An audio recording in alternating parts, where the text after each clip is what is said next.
Assalamualaikum Bu Dwi Ya, dan Waalaikumsalam. Mbak Anis juga. Bagaimana kabarnya Mbak Anis? Waalaikumsalam. Alhamdulillah baik Ibu. Baik, kita mulai sesi mentoring untuk pra pembelajaran hari ini ya. Apa bisa dimulai? Ya, silakan. Baik Mbak Anis, saya sudah membaca modul pembelajaran yang akan Mbak Anis pakai untuk praktek mengajar di kelas hari ini. Mungkin Mbak Anis bisa menggambarkan secara garis besar isinya seperti apa. Nah, baik Ibu, terima kasih atas waktunya. Begini, pada waktu pembelajaran saya menggunakan materi persamaan kuadrat dengan menggunakan pendekatan PBL (Problem Based Learning) untuk mengajak siswa memahami apa itu persamaan kuadrat. Jadi saya ajak siswa untuk mengenali masalah-masalah kontekstual dalam kehidupan mereka sehari-hari. Contohnya seperti bentuk gerakan pada bola yang melambung. Di sana saya akan memberi mereka dalam bentuk umum persamaan kuadrat. Setelah waktu awal itu, kemudian saya bentuk kelompok-kelompok kecil, saya beri KPD untuk mereka diskusikan. Setelah itu saya presentasikan, mereka harus presentasikan hasil diskusi mereka. Pada pembelajaran saya beri evaluasi dan refleksi. Begitu. Bagus Mbak Anis, berarti Mbak Anis pakai PBL ya? Iya. Nah, PBL itu sudah masuk ke dalam pembelajaran mendalam, sudah bagus, itu sudah sesuai. Tapi di sini Mbak Anis harus menambahkan tentang PSE. Ya, PSE itu pembelajaran sosial emosional. Jadi di situ anak kan buat kolaborasi Mbak Anis ya. Jadi di situ anak bagaimana menyampaikan pendapatnya, harus sopan, harus santun kepada teman. Nah, seperti itu Mbak Anis ya. Siap Ibu. Ya, benar sekali masukan yang diberikan oleh Ibu Dwi. Saya lihat juga dari struktur kurikulumnya itu sudah cukup lengkap, sudah sangat lengkap ya. Dari segi indikator dan tujuan pembelajarannya juga sudah sangat spesifik. Namun di bagian metode di situ Mbak Anis menuliskan diskusi dan presentasi. Bagaimana Mbak Anis memastikan siswa itu aktif dalam berdiskusi, tidak hanya siswa yang pintar bicara saja. Begini Ibu, pada kelompok itu saya buat kelompok heterogen. Jadi ada anggotanya itu ada kemampuan atas, mendengar, mendengar. Pada waktu presentasi itu saya mewajibkan mereka untuk setiap anggota kelompok itu untuk tampil berbicara mengenai hasil diskusi mereka. Pada LKPD juga saya buat agar setiap anggota kelompok itu punya kontribusi untuk menyelesaikan LKPD-nya. Begitu Ibu. Ya, itu bagus, sudah bagus itu Mbak Anis. Terus kemudian kalau saya lihat ya dari segi evaluasinya di situ hanya evaluasi yang tertulis saja. Nah, mungkin atau sebaiknya Mbak Anis itu menambahkan evaluasi tentang keterampilan siswa dalam berpendapat ketika berkelompok. Nah, kemudian ada lagi evaluasi unjuk kerja atau observasi di situ ya. Dilengkapi itu ya biar lebih bagus dan lengkap gitu ya Anis ya. Ya benar Bu Dwi.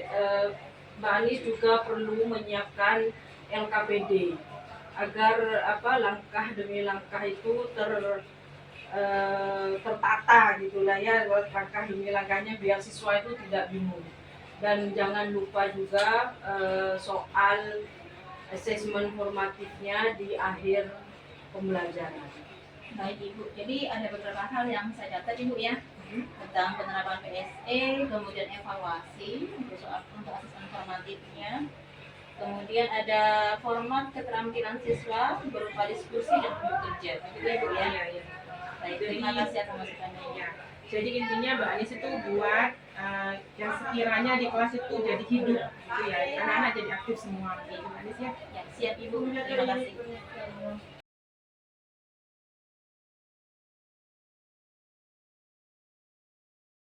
Assalamualaikum Bu Dwi Ya, dan Waalaikumsalam. Mbak Anis juga. Alhamdulillah Mbak Anis sudah menyelesaikan praktek praktek mengajar di kelas. Kita mulai sesi refleksi untuk tahap refleksi ya. Bagaimana Bu Dwi? Ya, monggo dimulai. Mbak Anis, menurut Mbak Anis itu apa yang sudah berjalan baik dan apa yang perlu ditingkatkan dari praktek mengajar tadi? Baik, terima kasih Ibu Didit dan Bu Dwi. Jadi ketika pembelajaran ini menurut saya sendiri ya. Ya, monggo Mbak Anis. Jadi ketika pembelajaran siswa sudah aktif, saya sudah bisa mengontrol jalan di pembelajaran. Tapi saya itu kewalahan atau kesulitan saya adalah ketika mengatur waktu pada waktu presentasi. Jadi tidak semua kelompok itu tampil Ibu begitu. Jadi terpotong di situ. Baik tahap refleksi dan tahap evaluasinya itu jadi terpotong-potong begitu, nggak maksimal. Mungkin seperti itu Ibu. Di manajemen waktu berarti ya. Iya, benar.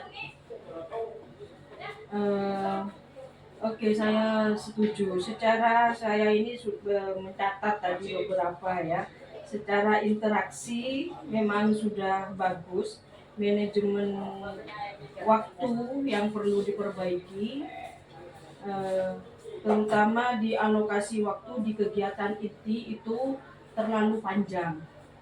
Sehingga waktu untuk presentasi, evaluasi, dan refleksi jadi terpotong. Nah, coba ditetapkan nanti ya untuk pembelajaran berikutnya, ditetapkan batas waktu yang ketat untuk setiap langkah dan gunakan timer di kelas. Selain itu juga media digital yang Mbak Anis pakai itu mungkin bisa dibuat lebih menarik lagi. Baik Ibu. Ya, Terima kasih. kalau dari segi pedagogis Mbak Anis ya, Mbak Anis itu sudah menerapkan pembelajaran mendalam, itu sudah bagus.